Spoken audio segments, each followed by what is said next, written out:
मुजफ्फरनगर जिले में बढ़ते प्रदूषण के खिलाफ जट मुंडेरे में हुई भाग्यू की पंचायत में 2 टूक कहा गया कि कूड़ा करकट लेकर आने वाले ट्रकों को जिले की सीमा में घुसने नहीं दिया जाएगा। प्रशासन या तो खुद रोक ले, अन्यथा किसान खुद सड़कों पर उतरकर इन ट्रकों के टायर फोड़ने का काम करेंगे। भाग्यू प्रवक्ता राकेश टिकैत ने कहा कि भाग्यू अब ग्रीन मुजफ्फरनगर और क्लीन मुजफ्फरनगर का विशेष अभियान चलाएगी।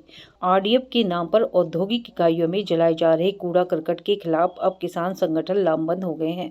भाग्यू व राजनीति के बाद बुधवार को भाग्यू टिकैत ने जट मुंडेरा में पंचायत कर अपना आक्रोश जताया। किसान नेताओं का कहना था कि आरडीएफ के नाम पर जिले में भी बाहरी प्रदेशों से लाया जा रहा कूड़ा करकट जलाया जा रहा है, जिसने जिले की आबोहवा बिगाड़ दी है।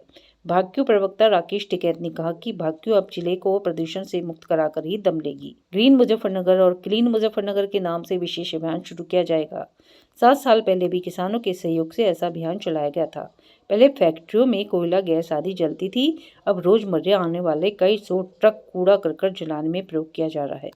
समस्या ऐसी है कि टिकैत जी के पास में आया था। मैं रशियन आर्मी से ही आया हूँ। 10 तारीख को जो आपको पता ही होगा, रूस और यूक्रेन के बीच में युद्ध चल रहा है ना, तो वहाँ से मैं वापस आया हूँ। वहाँ पे इस टाइम में 200 से 250 जो इंडियन लड़के हैं और जिनकी उम्र भी सिर्फ 20 से 22 साल के बीच में है, 23 साल के बीच में, वो सब वहाँ पे काम कर रहे थे। काफ़ी लड़के मर चुके हैं, काफ़ी लड़के जिंदा हैं। जो आ लिए 60 लड़के आ भी गए वापस, वो भी इन लोगों की वजह से ही आए। इन्होंने धरना दिया दिल्ली में। बट अभी दिक्कत क्या हो रही है, जो बच गए हैं कुछ की डेड बॉडीज़ भी आई हैं, क्योंकि काफ़ी बोलने पे डेड बॉडीज़ आई हैं। बट हमें ये भी नहीं पता वो डेड बॉडीज़ हमारे ही भाइयों की हैं किसी और की हैं, है ना।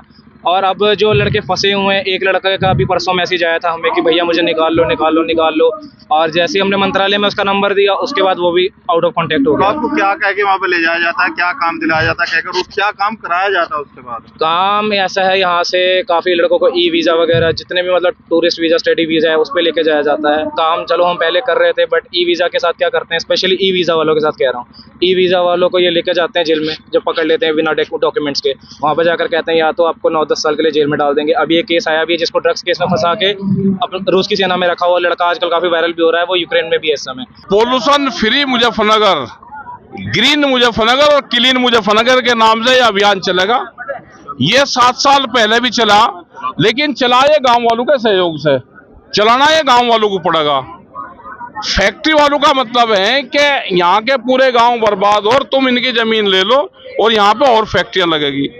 जब तक यहाँ पे कोई कोयला गैस दूसरी चीज जलती थी, इनको कोई समस्या थी तो उसका समाधान कर लेते थे आपस में बैठ के। अब ये जो कई सौ ट्रक रोज बाहर से जो कूड़ा करकट आ रहा है, इसने पूरा क्षेत्र तबाह कर दिया। यहाँ की सड़कों पे पहले भी टाइल लगी है, यहाँ की साफ सफाई हो, यहाँ पे जो कचरा पड़ा हुआ है ये उठे, यहाँ पे आने जाने वाले जो बच्चे हैं वे दुखी होते हैं, वे ठीक हो, यहाँ का पानी ठीक हो, ये हमारी सब डिमांड है। और हम बात करेंगे अधिकारी, मिल के मालिक और किसान।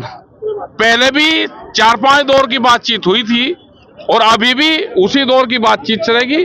जब तक बातचीत फाइनल नहीं होगी, ये किसान अपनी वार्ता करते रहेंगे और जो कूड़ा कचरा है वो यहाँ पे आएगा ही नहीं। प्रशासन रोक ले, ये इनके चालान हो जाए और ये किसान रोकेगा उसको, इनके टायर बस्ट कर जाएंगे, मुकदमे एक बार होंगे, एक बार जनता को जेल जाना पड़ेगा। एक आंदोलन चलेगा